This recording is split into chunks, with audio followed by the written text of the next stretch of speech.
स्नेहदा स्पन्दन स्नेहदा स्पन्दन।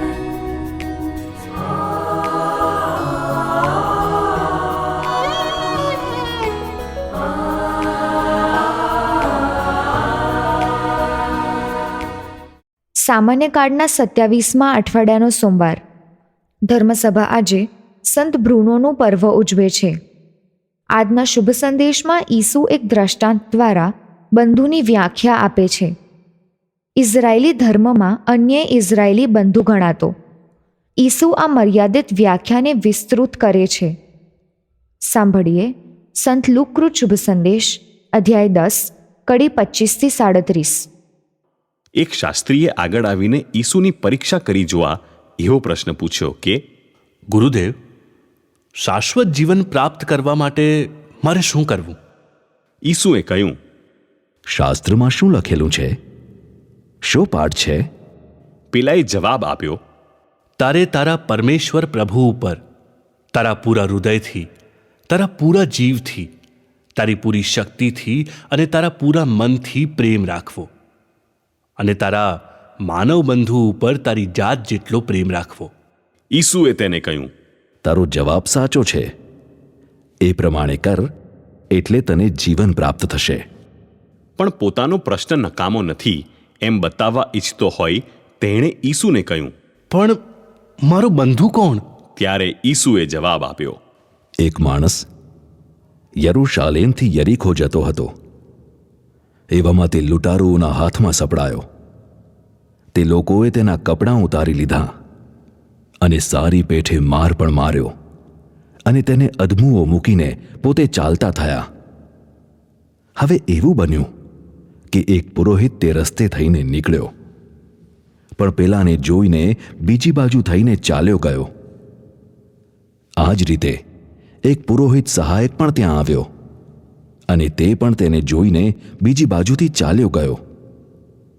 પણ એક શમરૂની મુસાફરી કરતો કરતો તે ઠેકાણે આવી પહોંચ્યો, અને પેલા માણસને જોઈને તેના દિલમાં દયા પ્રગટી.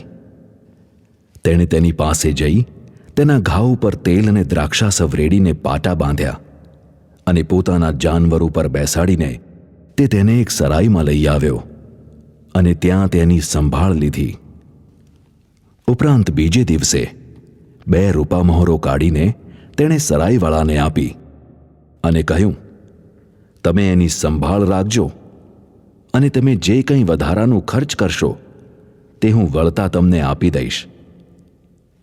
હવે આ 3માંથી કોણ પેલા લૂંટારાઓના હાથમાં સપડાયેલા માણસનો બંધુ કહેવાય? તું શું ધારે છે? પેલાએ જવાબ આપ્યો, જેણે તેના ઉપર દયા લાવીને સેવા કરી તે. ત્યારે ઈસુએ તેને કહ્યું, તો જા, તું પણ એ પ્રમાણે કરજે. स्नेहदा स्पन्दन स्पन्दन। શાશ્વત જીવન અને શાસ્ત્ર એટલે કે બાઇબલને સીધો સંબંધ છે. બાઇબલ શાશ્વત જીવનનો માર્ગ બતાવે છે. શાસ્ત્રી તો શાસ્ત્રનો પંડિત છે. એણે ઈસુની પરીક્ષા કરવા જ સવાલ કર્યો છે. ઈસુની આ તો ઉદારતા અને મહાનતા કહેવાય કે ઈસુ એ શાસ્ત્રીને શાસ્ત્રમાંથી જવાબ શોધવા કહે છે. શાશ્વત જીવન પ્રાપ્ત કરવા આપણે પ્રભુ ઉપર પૂરા હૃદયથી એટલે કે દિલથી, પૂરા જીવથી એટલે કે આત્માથી, પૂરી શક્તિથી એટલે કે શરીરથી, પૂરા મનથી એટલે માનસથી પ્રેમ કરવો. પ્રભુ ઉપર મારા પૂરા અસ્તિત્વથી પ્રેમ કરવાનો છે. એ સાથે જ માનવ બંધુ ઉપર પોતાની જાતને જેટલો પ્રેમ કરીએ છીએ એટલો પ્રેમ કરવાનો છે. શાસ્ત્રીઓ ભલે બીજો પ્રશ્ન પોતાને સહુ કોઈ બુદ્ધિજીવી ગણે એવા ઈરાદાથી ઈસુને પૂછ્યો હોય, પણ આપણને તો ઈસુનું મન અને દિલ જાણવા મળે છે. શાસ્ત્રીએ ઈસુને સવાલ કર્યો, મારો માનવ બંધુ કોણ? ઈસુ એક ખૂબ પ્રચલિત થયેલી દૃષ્ટાંત કથા રજૂ કરીને શાસ્ત્રીને સામો સવાલ કરે છે. લૂંટાયેલા અને ઘવાયેલા, રસ્તામાં પડેલાનો માનવ બંધુ કોણ? દ્રષ્ટાંત કથામાં ઈસુ 3 વિકલ્પ આપે છે. પહેલો પુરોહિત, બીજો પુરોહિત સહાયક અને ત્રીજો સમરૂની.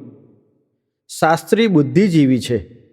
આમ પુરોહિત અને પુરોહિત સહાયક ઇસરાયેલી અથવા યહૂદી સમાજનો સૌથી ઉચ્ચ વર્ગ છે. શમરૂની તો એ જ યહૂદી સમાજનો અસ્પૃશ્ય વર્ગ છે.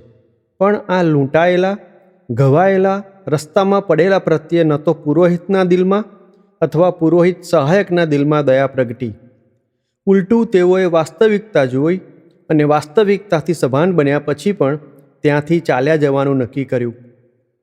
પુરોહિત અને પુરોહિત સહાયકે આ રસ્તે પડેલા સાથે સંબંધ બાંધવાની પહેલ ના કરી. રસ્તે પડેલો તો સંબંધ બાંધવાની પહેલ કરી શકે એમ જ નહોતો. એ તો અધમો હતો. એટલે આ રસ્તે પડેલાનો ના તો પુરોહિત કે ના તો પુરોહિત સહાયક બંધુ બન્યો. એટલે માનવ બંધુની વ્યાખ્યા બાંધીએ, જેને જરૂરિયાતમંદ જોઈને મારા દિલમાં દયા પ્રગટે, તેને ટાળીને મારા પગ આગળ જતા થંભી જાય, એને રસ્તામાંથી સારવારના સ્થળે ના પહોંચાડું, સારવારના સ્થળે જરૂરી બધી વ્યવસ્થા કરું, ફરીથી જરૂરિયાતમંદની ભાડ કાઢવાનો નિર્ણય કરું, તેનો હું માનવ બંધુ બનું છું અને તે મારો માનવ બંધુ બને છે. રેલવે અકસ્માત, રોડ અકસ્માત વખતે નજીકના ગામ લોકો પહોંચી જાય છે. 108 નંબરને ફોન જોડે છે, પોલીસને ફોન જોડે છે, ઘવાયેલાઓને સાંત્વના આપે છે. આજે પણ ભલા શમરૂનીઓ અર્થાત માનવ બંધુઓ સમાજમાં છે. આપણે આપણા ઘરમાં, સમાજમાં માનવ બંધુ બનીએ.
નિરંતર